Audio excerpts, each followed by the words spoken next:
You always do work heaps late, don't you? Because you messaged me back at like 1 a.m. the other day. Yeah, it's just because every gym I've ever worked at, someone's always gone, can you do at least one morning shift? I always hated it. Getting up early for sport, always hated it. Like I'll do it, but I always hated it. And it just got to a point where when the choice was given to me at the first gym I worked at, which is only down the road from here, he basically just said, look, there's a morning shift or there's like a late Friday, but you're going to finish at like 9 o'clock. And I was like, I'll do the Friday shift because I prefer Yeah, to get up okay. later than rather than trying to force myself to go to sleep. Like if I only ever worked super early, then I think it would be fine. But if it's like, oh, you're going to get up like 3 or 4 days a week at 7, but then the rest of the time you can go sleep whenever you want, I'm just going to, my sleeping pattern's going to be fucked. Because that's what happened at uni. I remember there was one stage where my sleeping pattern was so bad. I got home because I didn't have a car, I couldn't drive anywhere. And I had a gym in like this little garage. I literally trained and I would just go to sleep whenever I wanted. But I ended up going to sleep 3 hours, 2 or 3 hours later every night because I just couldn't sleep. So then I literally went, well, this being my stupid logic at the time, if I just go sleep 2 hours later, every night. Eventually, I'll get to the point where I'm sleeping at normal time, and then it lasted for a week and a half, and then I started going to bed at 2 a.m. again. So I was just like, well, that was fucking pointless. So I've tried like to make it like a thing, but then even with like online work, everyone fills in their programs when they get home, probably after they've eaten. Everyone fills in their program on a Sunday evening, so it's like I'm always going to be behind in that manner because I'm always going to pick up the next day. So I'd rather stay up a bit later and be able to do whatever and get up a bit later. Miss rush hour when you go into the city and stuff. Yeah, especially when you can kind of pick when you choose to do the work. It's kind of the rough part with having. I mean, you have so many within the company. You have so many goddamn clients, and are you waiting for all of them to like fill in their sheet? Then you can do the check-in structure with them as you move through, or It's actually evolved quite a bit because I remember we first went, you'll get daily feedback and programs are updated every Sunday. Now, mm, one of the other coaches, and this is really simple, I don't know why I didn't think of it before. One of the other guys, Marcus, he did quite well for us when he first started, to the point where all of his clients were doing really well. So we gave him quite a few people quite quickly. So to manage it, he'd stagger it and be like, some of you are going to be Wednesday to Wednesday. So your program will go out on Wednesday. So you'll have it to the up to the leading Wednesday. Your check-in will be on a Wednesday. Everyone else is Sunday. When we just went to being like, look, you need feedback 2 or 3 times a week. If it is urgent, most of you who aren't dickheads have our WhatsApp numbers. So like, if you actually want that much contact time, but it varies between some of the girls that I have. And again, it's feeding into the stereotype, but it's kind of because it's mostly true. Most of the girls will be like, when they do their session, they're uploading as they go. Whereas there's probably 10 boys that I have where on Sunday I'm messaging them being like, you're getting 100 cows on your assault bike and fucking 10 by 10 squats if you don't fill this in. Like, it's the point where it's like, it's not enough to be like, you won't have a program on Monday morning because I'll be like, oh, yeah, sorry, I'll fill it out and I'll just repeat the last week. It's like, I'm going to give you something gross and I'm going to expect you to do it if you don't fill your shit in on Sunday. So there's one lad where I message him and go, Connor, what are you doing? And then I just literally see my True Coach notifications and all of his stuff's just being ticked off and really like quickly filled in. So it's the it's boys so always funny. need to be like reminded, please fill your shit in so I can give you a program. And then the girls, it's like without fail, all the feedback's there, the videos are there, everything's like typed up properly. I mean, to build on the stereotype, I have 100% a favorite client, and it's like middle-aged women. Like middle-aged women, the best at everything. They always pay on time. They always fill it in. They always try hard. They're just the best. I think it's like, because I think that's like what I've noticed with like the people that you pick up who are the most compliant straight away. They're the most studious in terms of they learn quite quickly and they value the service. Usually tend to be people a little bit later on. So it's not like the 19 or 20-year old. It's always mid to late 20s usually. And it's like you're saying, a lot of the masters weightlifting women that we have, their results are pretty close to, or they beat some of the younger people that we've had because they seem Mm. to value the service and health and fitness more. Also, I don't know if it's because sports, like high, super aggressive, like high level sports hasn't been as much of a thing for women up until now, but they don't seem to as fuck themselves up as badly. So you don't get a woman who's 33 who's done rugby when she's younger. She can't reach over, she can't straighten her right arm, and she can't get her left arm over her head because of rugby injuries, and she didn't rehab them. Do you know what I mean? But whereas Yeah. there's all like every guy you get where it's like, oh, what did you do before this? Oh, I played a bit of footy. It's like, oh, for God's sake, how long for? Oh, quite high level. Yeah, great. And you watch their squat and they're like, there's just problems everywhere because they've injured themselves so badly. It's like the women tend to be like, oh, I'm conscious about my health. I really value training. I really want to learn. And my body's not completely fucked. There's a bit more of a sense of self-preservation. Like they're less likely Oh, to do dumb shit. 100%. Oh, 100%. I suppose that feeds into it. It's like if you get lots of like the girls we have at running together, they almost band together, and it's almost like it almost looks like after school club. Like literally, sometimes you'll look down at the gym when we get there, and they're sitting in a circle, cross-legged on the floor, putting knee sleeves on. What have you got? Oh, I'll go with you. Oh yeah, well, I don't want to do my power cleans, but your jerk samples, I'll do your jerks with you if you do my power snatches with me. Whereas the boys are all going, what's everyone got? And then going, like, oh, you can't, oh, I can muscle snatch more than you. Do you know what I mean? They immediately try to, the boys try to make it a friendly competition, and the girls go like, no, let's see, like, let's all do it together. Let's try and make this as enjoyable a group experience as possible. Whereas the boys are just trying to go like, no, no, this isn't a competition, but it is. So let's see how we can make it a competition. No, it's always a competition because I know every single Oh, time that 100%. Brandon puts up a video of him doing something, my next session, I'm doing 10 kilos more or I'm hurting myself trying. Regardless of what Yes. phase of training I'm in, if the goals are completely different. Like he is such a better weightlifter than me. But he was doing what was it? Snatch pulls off the blocks at 170. The next session I was doing 180. Like you have to, you can't not. Oh fucking hell, but nah. It's you are right there. The blokes just, and it makes it more interesting when they do come through and have those friendly competitions, but it causes problems eventually. Oh yeah.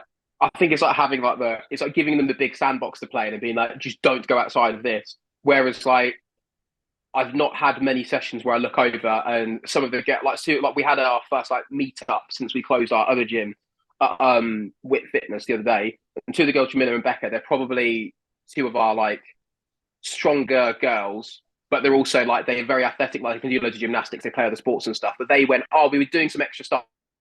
We were like, they just said, oh, we just wanted to see how much we could power clean and power jerk in bare without weightlifting shoes on. I was like, oh yeah, that's fine. Then you look over, so what the boys doing, split cleans and squat jerks to max. But like They're with two doing blokes who the can't lift their arm, like they can't reach behind their ears, and you're looking at them and like they're like in pain on 50. And the girls are like, oh yeah, great time, yeah, this is fantastic. And then the boys are like, yeah, this hurts, but we've chosen to do this now, so we've got and to get then on with it. things like the Will Rattel weight tricking thing shows up and it just takes it to a whole new level. Some of the ones that you've done have been fucking fantastic. What did you do the other No, day? The split clean to split jerk, or what was the complex? oh no, it was oh what was it? It's like I don't know what it's called. If it's like a heaving clean or like I always just got caught. I was going to, it was football cleans or track cleans. Zach Tellender showed them to me. It's like Hmm. with straps on, you literally try and throw the bar down, like pin it on your thigh, and like heave it up. So it's almost like halfway between a panda pull and like a kettlebell swing type of thing to get it up. It's like it's what I think panda pulls should be for cleans because like Okay. a clean panda pull, like you can kind of you don't have to use your upper body that much if you don't want to, but that you kind of do because there's like a lot of momentum going through and it helps to build your traps up. But I was doing that and Kian does them where he throws it down and goes into a split clean. So I was like, oh yeah, I'll see if I can do it on the bounce like unbroken Yeah. because I was just like, oh, that seems like a good idea. But also like whenever this stuff happens, Will like it's my fault because I started prodding Will whenever I'd see like something that I was like, oh, this guy's doing it like an empty bar. Will be able to do it with 100. I'll like tag him in it and be like, do this. Or like tag him in and put like 1v1 me or something like that. I'm not going to 1v1 him. I just want him to do it. But then when he did this, he like prods me, going do something. He just messaged me going do something for this, please. But every day, he just hey, do Give me something. something, please. Do something dumb. Yeah, yeah, basically, yeah, Oh, that's funny. Are you enjoying having the extra freedom to do that stuff in your training at the moment? Because you've started the football again, haven't you? yeah. I mean, yeah, it's a lot better. I think with the weightlifting stuff. 'Cause I've seen a few people do it as they've gotten older and transitioned out of trying to compete to try and get to a higher level in terms of competition, like internationals and stuff. And then they go to just be like, I'm just going to compete. I was like, well, rugby didn't feel fine the last time I tried to play. Like I felt a bit brittle, but now it's fine again. So it's almost like I don't know what I needed to recover from, but it's done. Whereas the weightlifting, I'm like, oh, I can still hold on to most of my numbers without really having to train that hard for it. So I was like, I might as well go and do some other stuff and try and treat it like it's seasonal because in the beginning, I think um, doing weightlifting all the time is necessary to get as good as you can, as quickly as you can. If you want to like go for, like, say you've got 4 years till Commonwealth Games, you can't just take Mm. your time. You've got to kind of hurry up. But if you've no longer got these like like these arbitrary cycles you're going for, it's like, well, do you care if you snatch? If you're going to snatch, let's say your top snatch number is going to be 145. Do you care if you hit it when you're 30 or 34?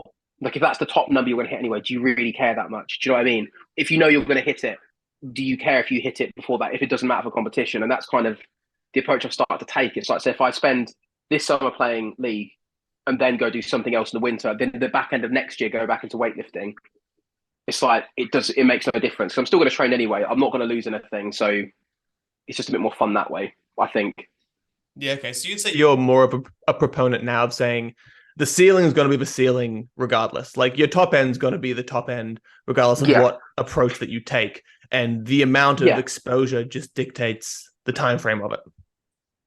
I would say so. And it's like it's looking at it as well. Like when you look at athletes and what they're doing now. So like some people who are going from CrossFit into more weightlifting or CrossFit into high rocks or whatever. You see guys who are fucked up and haggard from like CrossFit. They go into high rocks and they love it. And it's like it gives them a bit of a new lease on like athletic life. But it's like, well, it's probably because you've hammered yourself psychologically and mentally so hard in one sport. It's going to be hard for you to push yourself in it because you're at such a high level. And also like I do think like the amount of stress you accrue and the miles you accrue on your body, they're not always completely universal. So, like the stress you accumulate in rugby doesn't necessarily negatively impact you as much in other sports. It feels like very specific. So, like when I tore my hip, like my hip ligament, it was in weightlifting. So it felt like in weightlifting, it felt really bad. But sprinting and jumping, it didn't feel like it affected it as much. So it's almost like it felt like the damage was it was going to affect other stuff. It almost felt like the damage was very concentrated into weightlifting. So it's like, I think as well, like you look at it, and the reason people peak earlier in life is because it's practical. Like most Mm. people, when they're competing in elite sport, if you started sport when you were 12, like elite sports, you got picked up, you're training seriously from your 12, are you going to keep doing it seriously after you're 22 or 23? Like if you've been going from 12 to let's say 22, like Ritva Harris, Harris is his name Ritva? I hope I've got his name right. Him and Rebecca Kohar were part of the same international team. They were like the two main lifters for their country, and they peaked quite early, quote unquote, but because they started when they were quite young. So if you're going to How have a 10 to young? 15, How young do they I peak? think it's like before, I think like Rebecca Kohar, I want to say peaked early 20s. Ritva Harris was hitting like close to 200 kilo clean and jerk, like sub 70 kilos, I want to say, or around that mark. I might be wrong with that, but I feel Wow. like that's about right when he was early 20s as well. But it's like Shi Jiang as well. Like think about how early he started to touch on that what like 180 to 190 Mm. clean and jerks. He's not 30, he's not close to 30. Do you know what I mean? So it's like you look at it, and a lot of the guys that you see in the Chinese team who hit those top numbers and then again they plateau, it's because they've reached their peak really early. They literally physically cannot do any more weight. So now it's like maintain these performances to keep winning. And I think when you look Yeah. at it that way, it's like you can probably peak a lot later. Like with powerlifting, for example, powerlifting, I think people compete later in it because it's more practical to train 3 or 4 times a week, and not have to care about what you eat as much. You don't have to be that mobile for it. You don't have to be that well conditioned for it. So the training time that goes into it is much less. And because of that, guys who go to the office during the week but still want to be elite in the sport can still do that without having to make it their job. Do you know what I mean? Yeah. So Yeah. then you Yeah. peak later. But I think when you look at like weightlifting and who peaks and who hits their numbers when you look at like the age brackets of like 15 to 20, 20 to 25, 25 to 30, the 30 to 35 bracket in terms of number of participants who've hit their peak at that time is low, but it's not zero. So like it's still doable. So why does Mm. no one do it? Well, it's probably because one, people don't think so because they don't see any old, quote unquote, old weightlifters on a world stage. But it's because they all start when they're younger because that gives you a better chance. And also, it's like if you finish your elite weightlifting career by the time you're 2021, or let's say mid 20s. So for Olympic sports, you finish your career for the Olympic sports in the mid 20s. You now have the time to switch to another sport or to literally just go have a normal life. Do you know what I mean? So it's like your whole athletic career is done. Now you can go do whatever you want. Do you know what I mean? Whereas do you want to have to long it out into like your 30s and 40s? Maybe not for like sports that are too time intensive, like gymnastics, for example. Like Yeah. you probably could stay on your peak or peak a lot later, but what 25 to 30-year-old guy are you going to find who's going to sack off work or work alongside having to train 4 or 5 hours a day? It's going to be difficult. Do you know what I mean? Yeah. Well, I mean, you have that piece of skill development as well. You drew the comparison between weightlifting and powerlifting. And would you say that the earlier peak in weightlifting is partly due to the fact that there's no massive prerequisites in terms of muscle mass? There's no massive prerequisites in terms of like specific adaptation besides, hey, you're really good at producing force and you're relatively skillful in these movements. Would you say that plays a decent role too, or more so just it's more skill focused in the You know training? what? You know what? Yeah, I would actually say so. And I think it's like the skill development for weightlifting is more about rate of force development. It's closer to being track and field in Mm. terms of like the way you look at it for skill development, in terms of rhythm that's needed, the the kind of like, the rate of force that's needed, all that stuff, the moving qualities that are needed. And I think if you, let's say, I think a good example is, so one of the best weightlifters we had in Britain, who's a Welsh weightlifter, Gareth Evans. I'm pretty sure he did just short of 140. No, I think he did mid 130s and snatches, and he did like a low 160s clean and jerk. And I hope I don't get that wrong, because he'll fucking rinse me for it if he hears it. But What weight he was class? in like the 60, 69s and 70. No, I think he was 69. So it was unreal. But even he Mm. just said, like, once he got better, he only needed to train a couple of days a week to maintain, and then he would build into competitions. But his front squat was massive for a weightlifter. But when you look at the numbers you need to maybe be competitive in powerlifting, it's not as high. So like the actual thing that takes the time to build is muscle tissue, bone density, and obviously maximal strength. And the more maximal strength that you need, or that you're trying to build, obviously the slower the process gets. So with weightlifting, there is a ceiling to how much maximum strength you need, as we Mm. see when you hear like Tarokti talk about it, where he's like, when he hit his best numbers, he was just trying to squat 200 really fast for fives. Because he's like, I don't need to get Mm. any stronger. I just need to have the capacity in my legs to be able to get through sessions and be able to move fast. So it's like, when you look at it that way, eventually your strength training becomes less stressful, because you don't need to get that much stronger. You just need to make more of what you have.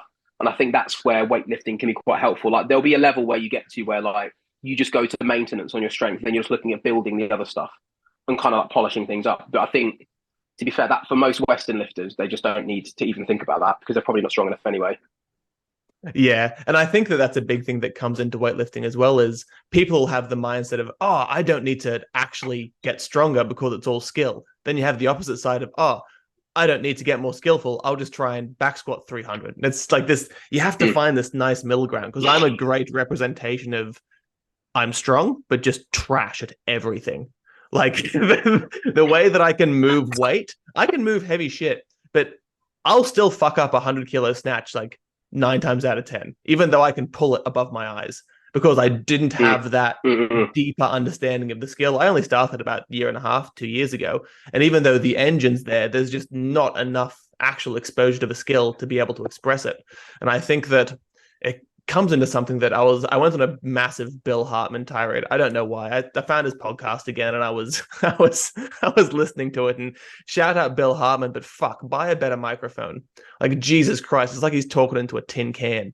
But he was talking through how like this relationship between relative range of motion and force production. And it kind of confused me a bit, because like just the general terms of force production get to my head a bit, because you have people who can produce large amounts of force in a short period, really good weightlifter, or people who are just like pushing a car, like a strong powerlifter. Like that force development's kind of different in whatever circumstances they're in. And he was explaining Mm. how there's a really nice correlation between reducing relative range of motion and increasing force production. And I think that's the Mm. piece that elongates that time frame for a powerlifter. You need exposure and time to compress you further and further to essentially turn you into a fridge. But if you do that Yeah. too quickly with too much load, something's going to implode. But on the weightlifting Yeah. side, you need enough rigidity to actually be able to receive these loads effectively, but not so much that you lose that ability to turn, rotate, and actually produce that Mm. single impulse. Yeah. It's like with powerlifting, I think the idea of staying healthy enough to compete is the bar for that, in terms of being healthy enough to compete, in terms of maintaining those other qualities, is a lot lower than a lot of other sport. Like, to be fair, this is perfect. In the background, like, I've got a podcast that I should probably actually rewind and stop playing, but it's Dave Hoff and Anthony Oliveira, and they're both Mm. just these massive red fridges who are like sweating whilst they're talking on a podcast, and you're just like, well, yeah, well, your specialty is, I need to be compressed, I need to be able to handle loads of load on me. I don't really want to have to consciously think about stopping myself rotating, because I've got so much freedom of movement. I want to be able to lock it down. And I think with powerlifting, it's like, especially when you're in like equipped stuff, like you need to have that extreme. But that is the thing. I think if you, it's like you're saying, if you do it too quickly, you'll compress yourself to the point where your body is compressed at all times. And you'll see it with like even like sprinters, like you'll see when different track and field athletes can't handle it, because they'll pull up with like random injuries. They'll get like, let's say, plantar fasciitis or turf toe, different things. Maybe not always because they're getting too fast too quick, but you genuinely do sometimes see people, they get strong or fast or powerful too quickly, and then your body has to lock something or jam something up to stop it from breaking off. It's Mm. like when you see what's the example of like being too fast and too bendy would probably be hurdlers. Like I think most like 110-meter hurdles, men's or women's that I've watched, especially the last, I want to say the last world champs that was I think they had it at, it might have been like at a Baylor, it was at one of the American universities they held it at. But every single hurdle heat, someone just pulled up every single time. Because you can imagine being like that fast, but then you literally have to do the splits every time. So you're asking your body not just to be able to compress itself and then release it in a split second. You're also asking it to be able to go to extreme range of motion, to end range of motion every single stride with Mm. maximum force through it without a lot of muscle mass, because you can't afford to have a lot of muscle mass because of the range of motion you need to reach. Just like you're asking your body to be pulled in two extreme directions of being very, very highly compressed in a split second and very, very lengthened in a split second. So it's like that back and forth. You can see why there's so much potential for injury and why it's so hard to find a body that can do that. Same as like was it like Deion Sanders, the American football player? He had a dislocated foot he played with for like multiple years in his career. He finally got his toe amputated because it caused a complication with like a blood clot problem he had because of this dislocated foot. But he was literally the fastest player they've had in the NFL. He ran like a 4.1, maybe a little bit lower than that. Like he was the fastest player they had, to the point where like it was on kick returns, especially if it was a punt, they just kick it out because they're just like, we're not giving it to you because there's no point because you just run around everyone. But he had a dislocated foot. But it's that whole thing where his body's been like able to jam it up to deal with the fact he's that fast. Do you know what I mean? So it's like, so Yeah. if your body can do that with like just a very small fragile joint of your foot, what do you think it's going to do when you're compressing the rest of your body down? It's going to go, oh, well, we can just lock all of our erectors up, so we can just smash the discs down. And then when you Yeah. go to snatch and clean, that's why you get guys who are like, you know, when guys are so stiff, they go to clean and they obviously are strong enough to putting them on the air, but because they literally can't decompress or move their upper back, the bar has no choice but to just go up and smash them in the chest because they're Yeah. so Yeah. compressed they can't move from powerlifting. So like they're really good at low bar, then it's like they have no movement away. They can't move their shoulder blades away from themselves when they squat. So then when they clean, they can't do it for ages because they've compressed themselves so much. Yeah. And I mean, they'll eventually find a strategy that does work. Like the person who's Yeah. been teaching me and Brandon how to throw discus. I think he snatches like Mm, 130, cleans 160, like will not squat past 90. Like everything mm, just stays externally rotated. It all stays relatively compressed. And he'll just catch it wherever he needs to and just mm. produces more force to actually have that happen. I've always wondered about hammer and distance. It's like you obviously, the guys who do it are usually like massive. Like you can tell that they train a lot. And when you watch them training and stuff, it's like in their linear stuff like squats and snatches and cleans, you can tell like they're powerful, but you're right, everything's like turned out and it's very stiff. But then it's like, but you watch them rotate or do like plate drills where they're trying to like rotate their torso around and they've got a mad amount of rotation. So it's like, so how is it that you manage to stiffen yourself in this axial plane so much? And as soon as it comes to turning, you can just open up. And I wonder if it's like the openness of their hips is to make up for the fact that their torso is so square that in order to be able to achieve the twisting and internal rotation, they have to start with their legs that far out.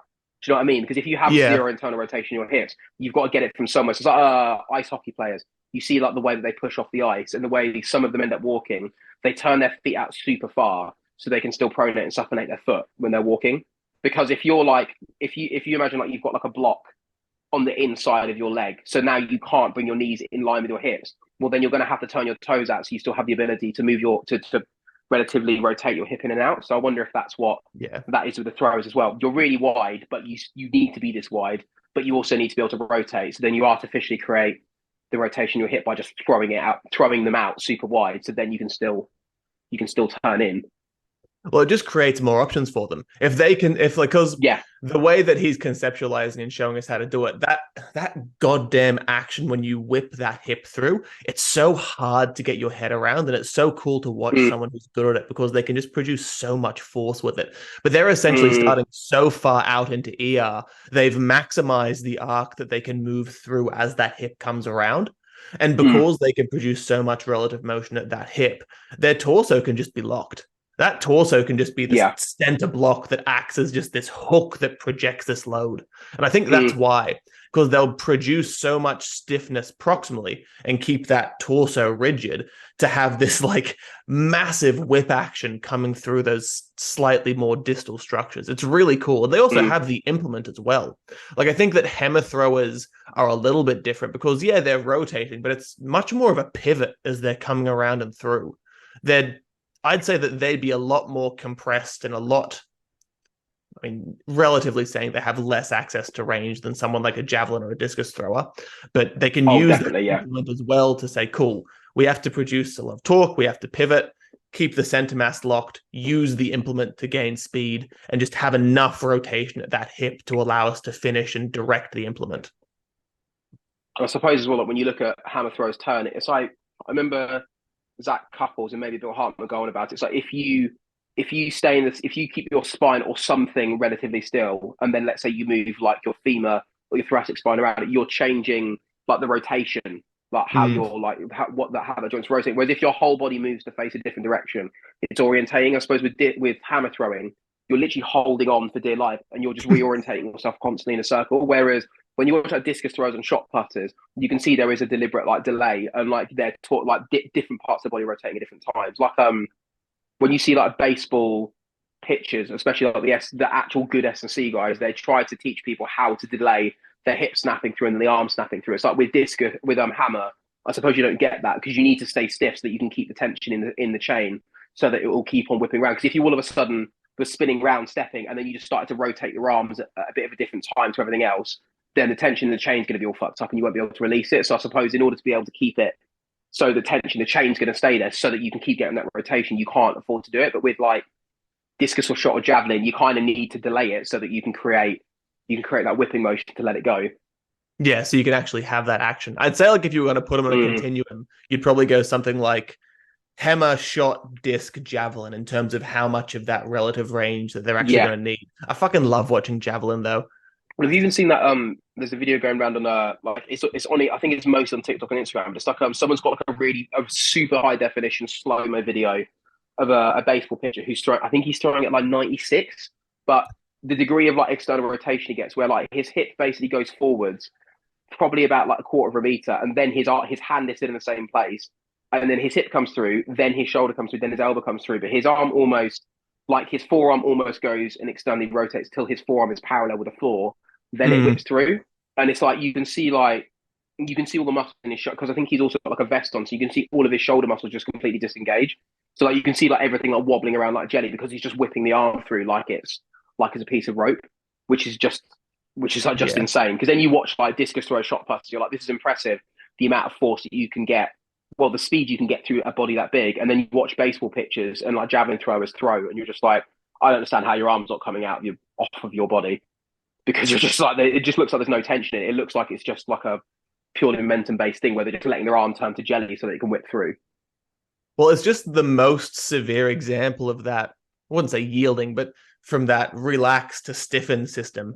It's like they're so good at stiffening at just the right time. They're so good at allowing these tissues to relax as they come through.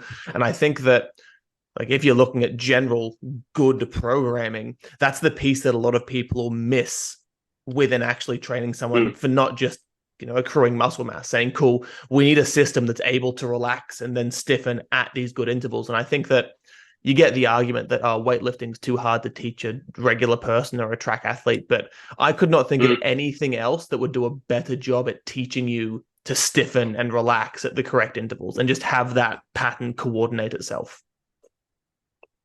Yeah, I think it's also the whole thing. It's like I can't remember if it was you or Jacob Mosquito, the guy who does some of Angus's GPP content. It's Mosquito, isn't it? It's not actually Mosquito. Let's just say mosquito. Sorry, Jacob. But it sounds cooler. But I think he posted something, and I want to say that like you and Brandon have said something similar as well. But it's like if you're LeBron or you're Semi Radradra or you're someone like that, or like Manu Tuolangi, or you're or like one of the Tuivasas who plays for Toulon, where like if you train weight, you will get muscular in like a month. Like you'll put on too much muscle mass. Yeah, maybe you probably don't need to learn power cleans. Do you know what I mean? But if you're a normal person who struggles to put on muscle mass, you don't naturally just get big. You're not naturally powerful. You probably need to use all the tools in your toolbox. Do you know what I mean? And I think that's true of weightlifting. It's like if you take a lot of athletes who have never really done much weightlifting before, but they're gifted in power, you'll give them a bar and they'll probably be able to power clean body weight or more very quickly. So for them, it's like, well, you already get this. That's why you're so good at it. So ironically, for the people who are like, oh my God, I can't keep my body stiff enough to power snatch a bar, it's like, you really need to do this. Do you know what I mean? Like, you really need this. Yeah. Like, if you struggle that bad with it, it's like watching someone and they're like, oh my God, I just can't, like, I can't jerk over my body weight. I don't know why. And then they can't do a push up. It's like, you could say, oh, they're not good at push ups. They're not getting anything out of it. It's like, no, that's why they need to do them. I think with Olympic lifting, it's almost the same way. If someone literally can't move an implement around their body and catch it in a decent half squat position in a power snatch with like a lightweight, then it's like I'd almost view that as an indicator of, well, there's something going on here where maybe this might be beneficial. So if someone can't do an air squat, maybe they need to do some bodybuilding stuff. If they literally can't squat they can't squat under the resistance of gravity properly, like because they're that weak, maybe we need to do something about it. Do you know what I mean? So I think it's, even if they were hard to teach, for some people, I think it's worth it. Like, it should be done. And it's not, but also it's not that fucking hard to teach. Like, no, it's not hard to teach someone to do it safely. To do it to an elite level where they're going to reach their snatch and clean jerk potential. Yeah, I agree. It is difficult to teach because a lot more goes into it than just put your elbows here, put your wrist here, put your head here. But to make it so someone can power snatch and power clean safely, like, bro, if you really think it's that hard, like, I'm kind of questioning if you've actually tried, or I'm questioning your coaching ability, or I'm questioning almost like, not your intelligence, because that's really mean. No, I some say people so. just won't get You us coach weightlifting. But you know what I mean? It's like when you look at, and the people who always say weightlifting's too hard to teach, it's either people like Kierwen and Flat, where I'm like, but the teams you've been on, it's not just the risk versus reward of it. It's also the organization you're in, how much time you have with them, the tools that are biased by your organization itself. So it's like, if you've got someone who's like, let's say, he doesn't like them doing barbell lift, and you've just managed to get a win with back squats, and they come in and they see them maxing out power cleans, I can see how they might not be worth it. If you've got 30 lads in who are all haggard and like they've all got a bit of an injury, and you're trying to teach them all power cleans, but it's a bit irritating. You've got 30 of them. I can see why you wouldn't do it. But if people who are training small groups where getting them fit for the season isn't a thing, so that you're just trying to train them for life, you've got an undetermined amount of time to train them for, and you have the time to spend with them, even on a one-to-one basis, especially, just teach them how to do weightlifting, like teach them how to do some variations of it. It's not that hard. Yeah, especially with the amount of variations that you can bias to just make it fit what the person needs, because it does not take a lot of technical acuity to get the benefit out of moving something moderately heavy quickly. And people just miss that boat so heavily, because it's not just about saying we're doing the Olympic lifts to get better at the Olympic lifts. Like, fuck a split jerk, like, who cares? But doing some sort of overhead power, like some sort of push press, a power, whatever it is, just something that says, hey, you can get a relatively heavy weight from your shoulders over your head using your hip. That's not a bad skill. It's going to teach you a lot of things about how to create stiffness, how to actually propel something through the air. And especially because coming out of powerlifting, it's just like, everyone thinks there's strength training, and then the weird shit where you're moving quickly. And it's like, no, hold on. They're together. They're the same thing. They're not two separate things. It's, you can move light things fast and heavy things fast, and heavy things slow and light things slow. You just do all of it, and it's probably going to be beneficial. Yeah. Oh, I agree. And it's like you see, like, when you go to pick like a custom color on that Word document, and it's basically just this like massive weird like spectrum of all the colors blend into one another. That's kind of how training is. It's like, there's not strength training and then Olympic lifting and then the weird stuff me and Will do, and then the weird stuff that we all choose to do. Like, it's all together. Like, if you're moving against your own body weight, if you're moving against resistance, like, you can probably tag it. If you can tag an energy system or a force production quality to it, it's linked to the other stuff. So it's like when you watch that woman that Austin Yoakum had in this podcast, Caroline Weber, she does wrestling training prep, and some of the stuff she gets them to do, it's almost like it's this weird mix that's really cool between what looks like Cossack dancing, gymnastics, but then wrestling, like shadow wrestling, because she wants them to be able to move their body, but reorientate themselves and do weird. So it'll be like they'll do like a double pistol squat jump into a back handspring into forward shoots on the knees to shoot for a takedown, because like she wants them to be able to. It's not just about, you need to be able to back bend, you need to be able to middle split, you need to be able to do a deep side lunge. It's like, you need to be able to move in and out of that at varied speed. So it's like, all of it does link together. And I think your point about just getting someone to train the movements, I think like the people who literally can't snatch the barbell when they come in, those are the people who are going to go from not being able to actually negotiate with an empty barbell to being able to do in 2 years their first 100 kilo snatch. Putting 100 kilos on your force production capabilities in like speed, strength, whatever you want to call weightlifting, is a big deal. Whereas for, let's say, if me and Will wanted to train for rugby league together, let's say, us putting 5 kilos on our snatch and clean and jerk isn't going to do anything. But us training the movements will, like us training the movements a bit higher volume and velocity will, us just doing the movements will. But for the people who are weaker, it's important for them to actually put the numbers on their barbell lifts, I think. And then that's when you can just be like, oh, I'll just do like, some fives that are pretty fast to like an RP 6 or 7 and not worry too much about the actual overall load. I don't really care that much. Once you're strong enough to actually train like that. But initially, I think it's got to be, if you're weak at the lifts, just try and get good at them. Because also, if you get good at the lifts, you gain confidence because you've gotten good at something you're shit at. And also, if you keep getting good at lots of different things, you get good at getting good at lots of different things, which is what you need to do in any sport anyway, or in life. So maybe pick up hard stuff that's different to what you normally do and get good at it, and then it's probably going to make that. You just from that standpoint as well. If you want to look at like movement pattern learning and stuff, it's like just learn different stuff as well. Like there's more reasons to do it than not, I think. Yeah, and I think for a lot of it, you end up crossing this precipice where it's like, cool, you might have to include a little bit more of it initially to just get that basic skill component done. But once you've crossed that point, that's something that you can have in your program at any point at different varied intensities. Like at the moment, with all the plyometric stuff, we've had the plyometric stuff in the program for a good couple of months now, and I've just been able to titrate in and out of sprinting kind of as I've felt like it. The new goal set for the coming months is to get, I think I wanted to do 100 under 13 seconds, get the snatch up, get the clean and jerk up, just because it's what I feel like doing at the moment. But having done the base work of the plyos, you've got the skill, you've got the resilience in the lower body. You can actually push towards an outcome in that field if you want to. But if you've never moved into those situations at all, you've got 12 to 15 weeks of actually preparing the lower body to exert the force in the manner that you want to do so. Yeah. And I think that's the key as well. So when you look at, like you're saying, improving weightlifting, being able to push that kind of stuff, it's like, well, you're trying to move very fast in a ballistic fashion with a heavy weight. So it's like there's two like forms of overload there, which are harsh enough by themselves.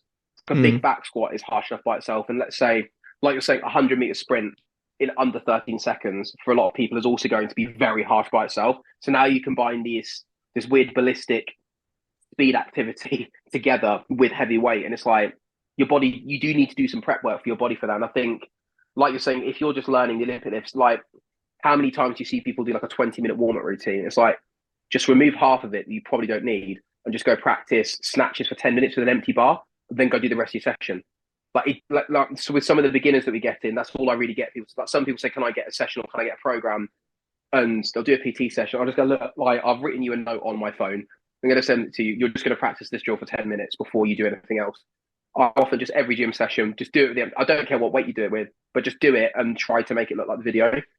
And because you can't do yourself any damage, like recovery wise, because you can't do the pattern properly anyway. So then like you're more wasting energy figuring it out than you are producing any stimulus. So it's like I'm training you to be able to train the movement. And I think that's the same with like, that's why those plyometrics, like especially the low ceiling stuff, the deep tier stuff Matt's gotten us all to do has been so good because it doesn't take that much to recover from. It almost feels like it helps you to recover when you do it. It teaches you how to be able to deal with forces at a deeper range of motion, and you can do it all the time. So then it bridges the gap between not weightlifting or only weightlifting once or twice a week to weightlifting 4 or 5 times a week, because it's training you to do that quality at a lower intensity, in my opinion, anyway. So rather than going, I did weightlifting twice a week, so now I'm going to go 5 times a week. So maybe let's introduce some plyos for 2 times a week and just see how you get along with those, and then start to go into more weightlifting later on, because it will all feed into each other anyway. Well, it just adds options. Like it adds options for you to be able to train more frequently, create more stimulus without overspending that budget. And I mean, with the plyos, like Matt's model is just, I really like how simple he can conceptualize all of it. It's just cool. You have your tiers, you implement them as you want to, and it just helps provide that stimulus as you go through. But I think that where a lot of people get lost with the plyos is thinking, okay, I've gotten this done. Where does the next step of progression goes? And it's like, cool. Once you've progressed to be able to hop and bound relatively effectively, it's not like you're trying to teach someone how to triple jump. And I'd probably call triple jump like the pinnacle of plyometric activity. That's like top tier. You can triple jump well, you're a plyometric god. But it's not like you're prepping people to do that. Like just the base adaptations you get from providing a little bit more stiffness in the tendons, being able to move in and out of those ranges, that's the piece that's going to benefit to you. So I think with those, actually having, like you do, some of the extra novelty stuff in there to say, cool, I'm not just progressing my low ceiling squat for 12, 15 weeks. Like, no, we're just exposing ourselves to these ranges, farming the adaptations, and keeping it in there at a low volume. Yeah, I think it's like with a lot of that apply stuff. So I think the thing that Matt's done is before it'd be like you'd have jumping exercises that you knew were good, but you weren't too sure why, and you weren't too sure where they fit the progression because you'd have one person do it and they'd be great, and one person who you thought, oh, they'll be just as good, and they wouldn't be. But with Matt's stuff, because he makes it very clear as to why a hop versus a 2 foot leap differ in terms of challenge, Mm-hmm. you're like, oh, I actually understand, or why cyclical movements tend to have to be done forward rather than up because it's easier to cycle your legs through when you're going forwards in space and there's less vertical force to deal with, more horizontal momentum, like all that stuff that he makes into a system makes it really good. It's like when you look at like Bill Hartman stuff, oh, everything is just everything. There's just there's all these different options, and like it's I see all the ones and zeros and rotations of the universe all together. Whereas then Pat Davidson and Angus are just go, it's just internal rotation, external rotation. We're just going to start with your hips and then your ribs. Then we're going to go out from there, so you don't have a panic. Do you know what I mean? So there's a system to it you build on, and with Matt's, I think it's the same. It's like there's light jumps, there's deep tier jumps, there's the kind of middle bit, and then there's the really really hard pingy ones, and then you just build it from there. And I think that's what makes it. I think that's what makes the system so easy to follow. And I think with the stress of it, I think with plyometrics, I think it's nice because they're satisfying and fun to do, and you can challenge yourself just by adding a medicine ball or different reaches or changing the angle of the jump slightly. But just doing them is enough, like in my opinion, anyway. Like unless you're trying Mm-hmm. to set a long jump PB or you're trying to set a vert jump PB or something, just doing the jumps to a high quality and trying to be able to do more challenging variations is enough. Like your jumping ability will get better, especially if you're trying to do a team sport or you're trying to make it improve your weightlifting. You want to be able to feel it working, and you can do that without actually having to test any of it, which is nice because all the other stuff in the gym we can test to the kilo. So having something where you just do it and you can just enjoy it and then leave it is probably a good thing. I think actually going off feeling and understanding that, hey, you don't always have to have a correlated metric improving for something to have value. And it shits me to no end when someone's like, oh, plyometrics, how is this going to directly carry over to my back squat? It's like you've missed the fucking point. Like the point's over here and you're just chasing dandelions in the corner. It's like you're doing it Yeah. because it feels good. We know it provides some sort of benefit, but it doesn't have to be a one-to-one correlation. And you have people Mm. who, oh, my program's periodized to such an extent that I account for everything. It's like, yeah, then your athlete skips half the fucking session. It's like, no, Mm. it's okay to have these pieces in there that we know are going to be beneficial, but you can't always have those checks and balances for. Yeah. And I think any linear programs that you see, especially in powerlifting when they do work, is because they're engineered to work towards competition. Like one of the guys that he coaches a few people for us, and he's probably one of the guys I know that runs linear programs. And Mason Mills. He will get a 400 squat this year, I think, in sleeves. Ooh, fucking And hell. like his whole thing is he'll do a linear periodization program because he just basically the way he's put it to me before is when he's really strong, he feels really strong, but he can also feel the potential to break. So you don't want him just doing auto regulation because he needs to push past that point where it feels heavy but good. He has to push into the point where he's taking it out of the rack. I'm looking at the side of his head thinking, fuck, should you take this squat because you look like you're going to die? Like that's the level he has to take it to before comps. So then Yeah. a linear periodization where it's like, no, you've got this nice phase where you're doing high bar and close grip bench and 5x5 and sets of 10 on stuff. Then when we get to the comp, all your RP is taken away. You're like for the most part, I think is what he said before, and you're just focusing on trying to hit these numbers. Obviously, he adjusts off of it from what I remember. We're at the gym, but it's like if you want to squat 400 at comp, you probably need to squat 370 or 380 for three. Do you know what I mean? And it doesn't. It's almost like you need to not worry about how you feel at that stage. Whereas for a lot of people, I think they get too far into that. How many weightlifters have you seen where they'll come in, they'll hit 90 on a snatch level instead of 95, and they'll go, "Oh yeah, but I did X, Y, and Z on this rainy day in Perth, 4 years ago, at a competition when everything was really good. So I should be able to do this today." It's like, but how did all the other reps feel? Not good. What do they look like? Really shit. So it didn't feel good, and when you looked at the video, it didn't look good either.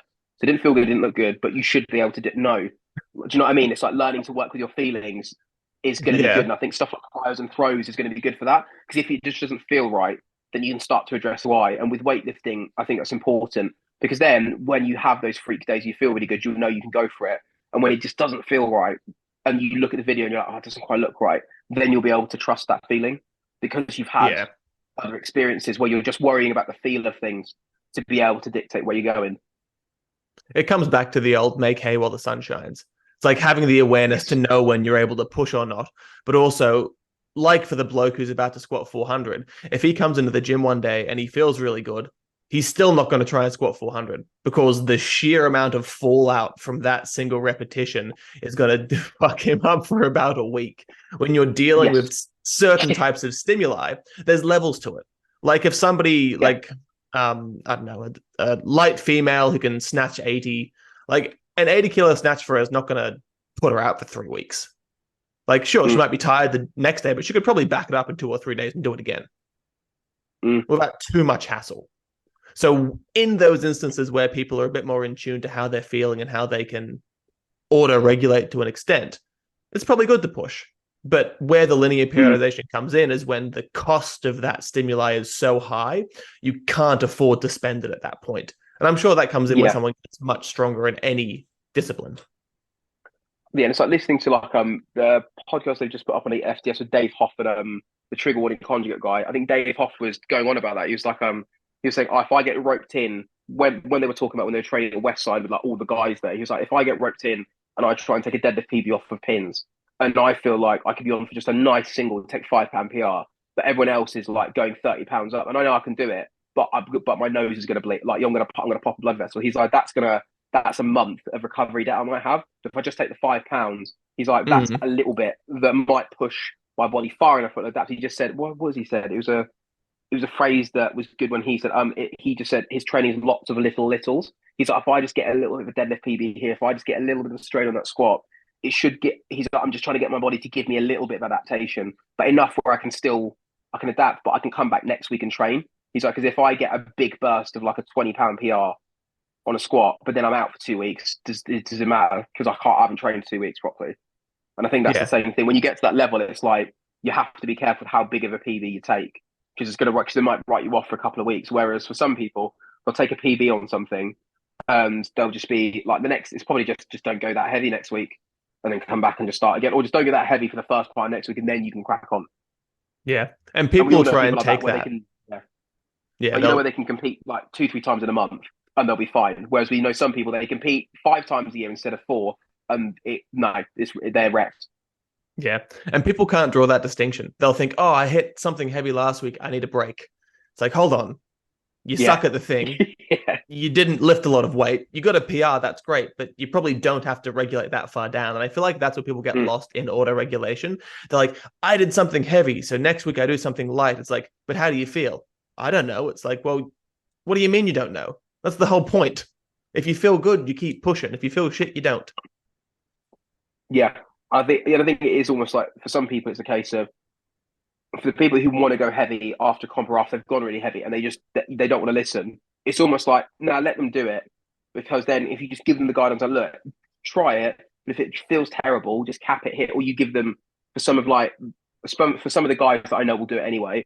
I'll put if this feels shit, do this instead. So it'll be like, oh, try and get up to maxi max on Friday, but if it feels really terrible, switch to powers and just do a 3 rep max instead of the 1 rep max snatch, as an example. So it's like if it feels terrible as you're working up, have a plan in your head to swap to something else. But I think for a lot of people, it's like, especially in those beginning phases, it's like, do you want to cut out possibly 7 or 8 weeks worth of PBs per year in your first few years for the sake of deloading because you think you should? Because how many times have we seen it where someone will work really hard, everything starts to click, they start to get really strong, then they hit a snatch PB every week, and then they clean jerk PB every week, and then their squat and deadlift go up every week for like 8 to 9 weeks. It's like, so you're going to deload after every single one of those. But should you, if you're going to be able to take those wins, you probably need to be able to take them, and then when the wheels start to fall off, then you rest. But don't just cut the momentum short for the sake of it. And look, sometimes it is important for the wheels to fall off because you need that Yeah. reference point.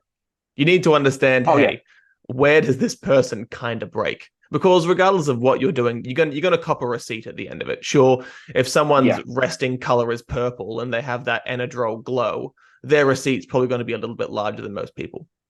But Yeah. understanding that if you're And pushing anything oh, to a high 100%. Yeah. extent, there's something in that that's going to cause some fallout later on.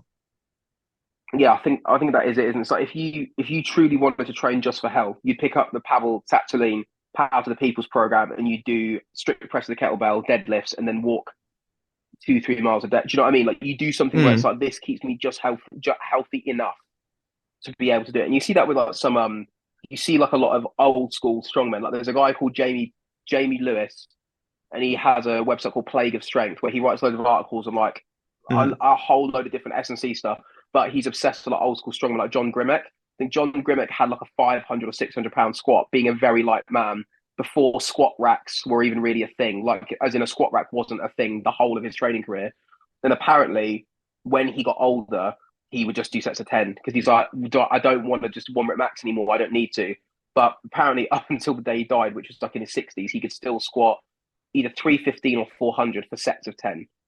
So it's like Hell. you've maintained a healthier level of training by doing higher reps, so that then your receipt is essentially going to be pushed back a little bit. Whereas if you just max and max and max and max and max until the wheels fall off, then did nothing, that's when your receipt's going to be big. Do you know what I mean? But it's like we all want Yeah. to perform really well. If someone's going to listen to your podcast or is going to be involved in any of the services me, you, Brandon, and Angus or anything has, we're not trying to mess people up, but we're also there's an inherent risk with trying to push yourself to see how far you can go. So it's like you're going to Yeah. get the receipt at the end of it. You can just make it not as bad, I think. And having that understanding that not everyone has to push to the top end. Like I have a couple of clients who come in, they're like, I just want to feel a bit better. It's like, sweet, I got you. Mm, We're going to do 2 or 3 exercises.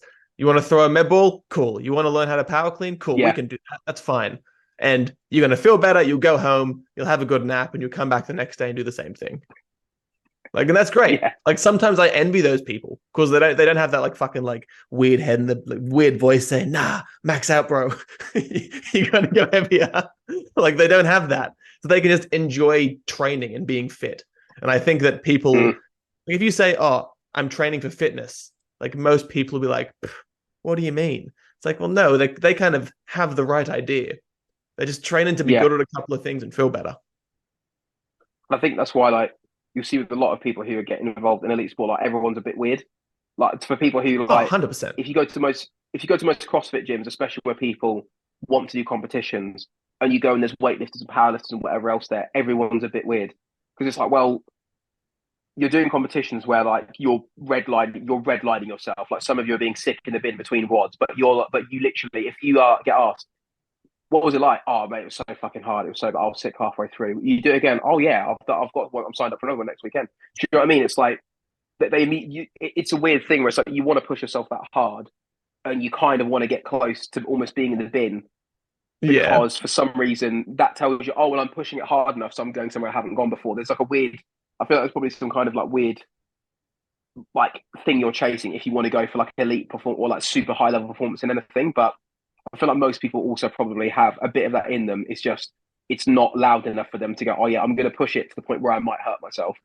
And if you are going to push that point, you are going to hurt yourself at some point. And I feel like that's I never like posting that as a topic or telling people that online where there's like not ability to add a lot of context. Because if I Yeah. say you're going to get injured at some point, people almost take it as a oh fuck that's scary or well what's the point of me doing all the accessory work and rehab and all this stuff. So no, there's still a point. Just accept that like you're trying to make your body the strongest and the fastest, the most muscular, the most powerful it's ever been, and you don't think there's do you know what I mean? And you don't think there's going to be a risk of that. Like when you are literally getting to the pinnacle of your ability, you think there's not going to be a risk of that. I think it's just worth people knowing. Like when you go onto a rugby pitch, someone might break one of your legs, as an example, or someone might knock you out. Someone might break your collarbone. Someone might poke you in the eyes.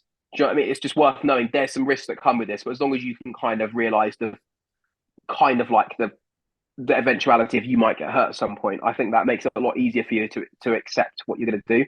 if you go in with the guys of I never want to get hurt, it's like, well, no, you don't want to get hurt. But if you say I can never get hurt, then that's a bit different. And I think that's where a lot of people approach it from. Oh, I can't ever get hurt. And then it's the worst thing in the world when you do. It's like, well, no, just accept it when it happens. Yeah. And there's most likely something that you can do to fix it.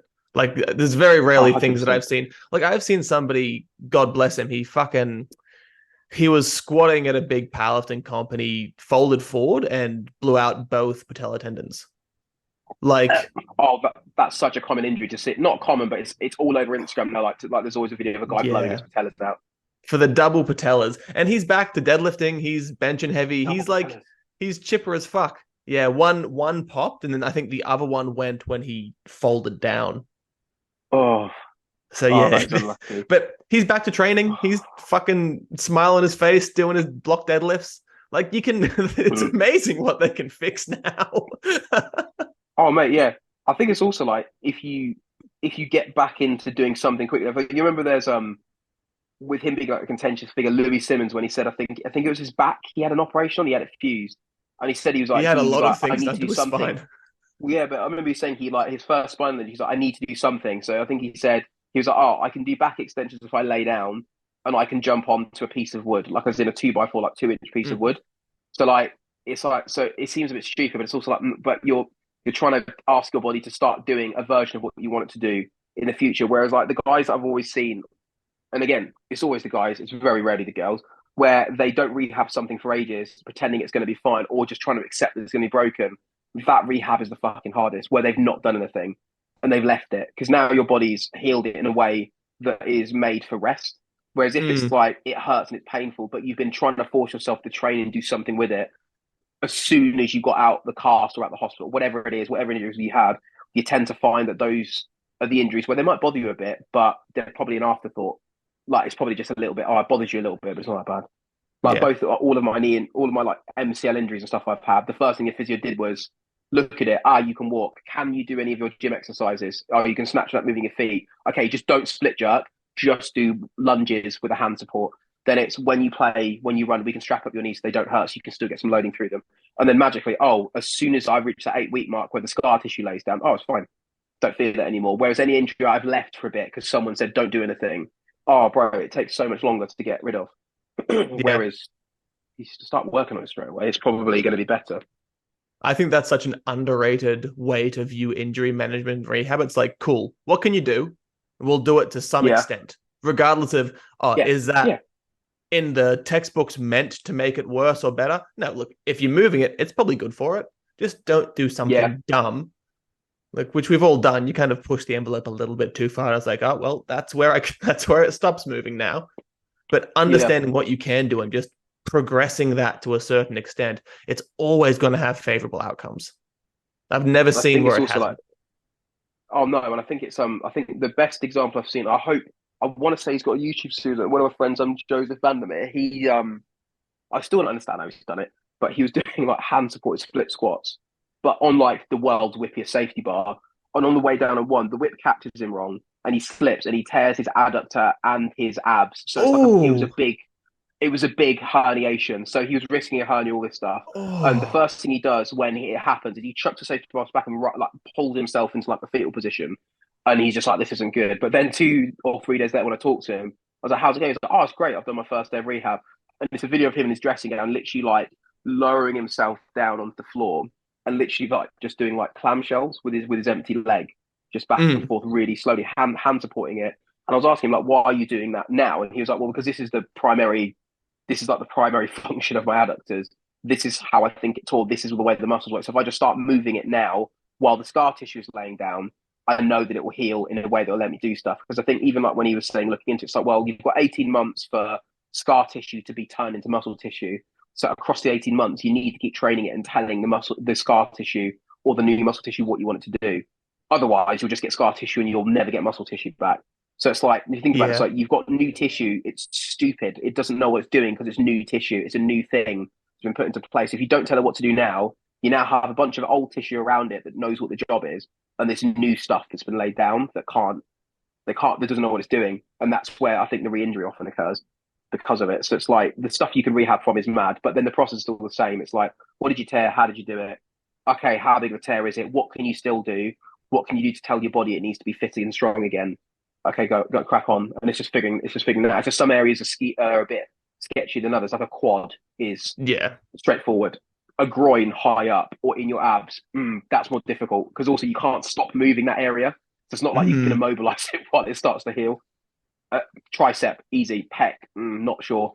Bicep, fairly simple. A neck muscle, like let's say you tore your scapular levitator. So that's a difficult thing to understand how to fit. Do you know what I mean? Like the more Yeah. isolated it is in terms of the muscles with a function, the easier it will be to heal. But the more complicated, it's still doable. It's just you have to try not to get too panicked about it, and hopefully find someone who can help you, which is the harder part. Yeah. I quite like that. You got to teach the dumb tissue what to do because it's Mm. brand new. It's fresh. It has no Yeah, context of what you've done previously or what you wanted to do. So about showing it, hey man, this is what homie next to you has to do. Eventually you're gonna yeah, have to do the same thing.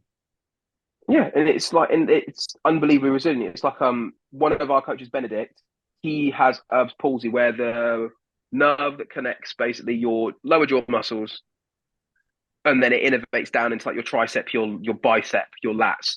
Mm. Just severed when he was younger because of how he was born. But because he got given rehab from a week after it happened, because a nurse noticed, I think that child's got Erb's palsy because they just thought that he was like deaf or dumb or something was wrong with him.